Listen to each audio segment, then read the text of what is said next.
Hello दोस्तों, आज मैं टैक्स सॉल्यूशन इन्फो के तरफ से मैं आपके पास लेके आया हूँ 26 एस रिलेटेड एक इंफॉर्मेशन। शायद आप लोगों को पता हो, फिर भी मैं आपको इन्फॉर्म करना चाहती हूँ। ये जो 26 एस हम जानते हैं, इतने दिन से देखते हैं, ये अभी चेंज होने वाला है। कब से? फर्स्ट डे ऑफ जून।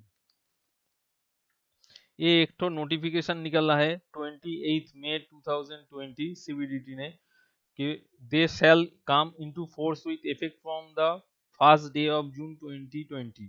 मतलब फर्स्ट जून 2020 से 26 एस का जो फॉर्मेट है वो फॉर्मेट चेंज हो जाएगा। देखिए क्या लिखा है ये लोग ने चेंज के लिए। टेबल में नेचर ऑफ इंफॉर्मेशन दे दिया है, क्या क्या चेंज होगा। एक, information relating to tax deducted और कलेक्टेड एट सोर्स, यानी आपके पास से जो लोग टीडीएस काटते थे, काटेगा 1 जून 2020 से। वो बैंक हो सकता है या प्राइवेट कुछ पार्टी हो सकता है, कोई भी हो सकता है। वो जो टीडीएस काटेगा आपका फॉर्म में, उस फॉर्म पे दिखाई देगा। उसके बाद 2 number, information relating to specified financial transaction. Bank के साथ आपका जो स्पेसिफाइड फिनेंशियल ट्रांजैक्शन है, वो जो भी है वो आपका 26 एस में रिफ्लेक्ट करेगा 1 जून के बाद से।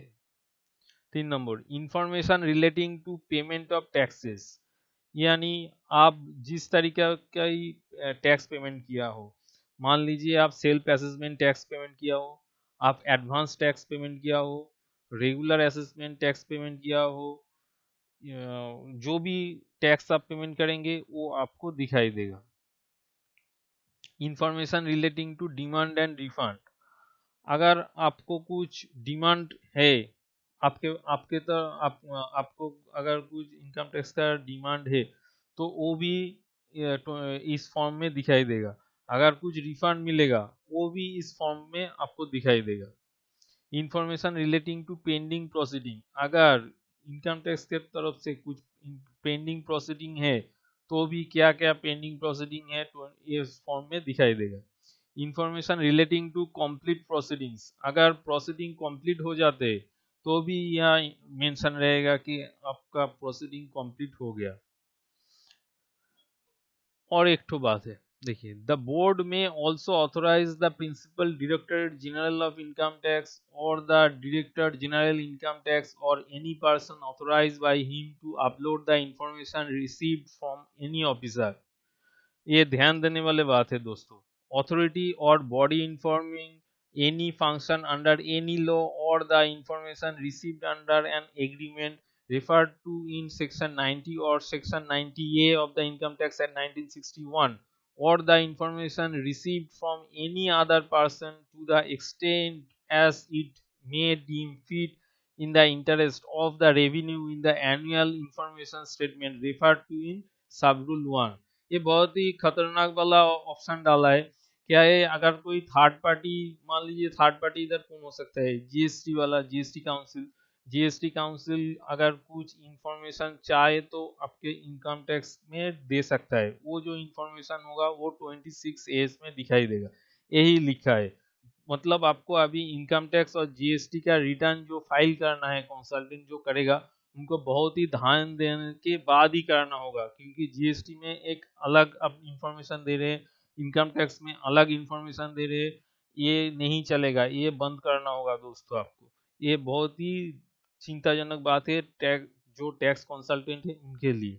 जो अच्छी तरह काम करते हैं उनके लिए कोई टेंशन वाला बात नहीं है। फॉर्मेट थोड़ा देख लीजिए क्या है। 26 ये नाम रहेगा annual information statement. Financial year रहेगा इधर, असेसमेंट ईयर इधर रहेगा। पार्ट ए में क्या क्या रहेगा देखिए, परमानेंट अकाउंट नंबर रहेगा, आधार नंबर रहेगा, नेम रहेगा, डेट ऑफ बर्थ, कंपनी होगा अगर वो तो इनकॉर्पोरेशन होगा, मोबाइल नंबर होगा, ईमेल एड्रेस जो दे के रजिस्टर करेंगे वही दिखाई देगा, एड्रेस रहेगा। पैन कार्ड में जो एड्रेस है वही रहेगा। नेचर ऑफ इंफॉर्मेशन देखिए वही है, information relating to tax collected at source. ये टैक्स जो आपके पास से कलेक्ट किया होगा वही इंफॉर्मेशन रहेगा।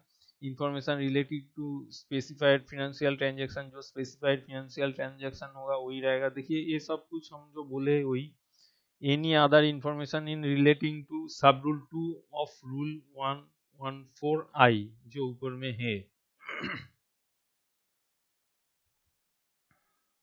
ये वाला।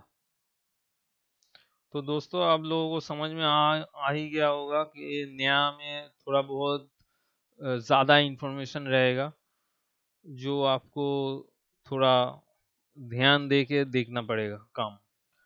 तो दोस्तों इसी तरह नया अपडेट पाने के लिए इनकम टैक्स और जीएसटी का मेरा चैनल आप सब्सक्राइब कीजिए, लाइक कीजिए, शेयर कीजिए। थैंक यू दोस्तों।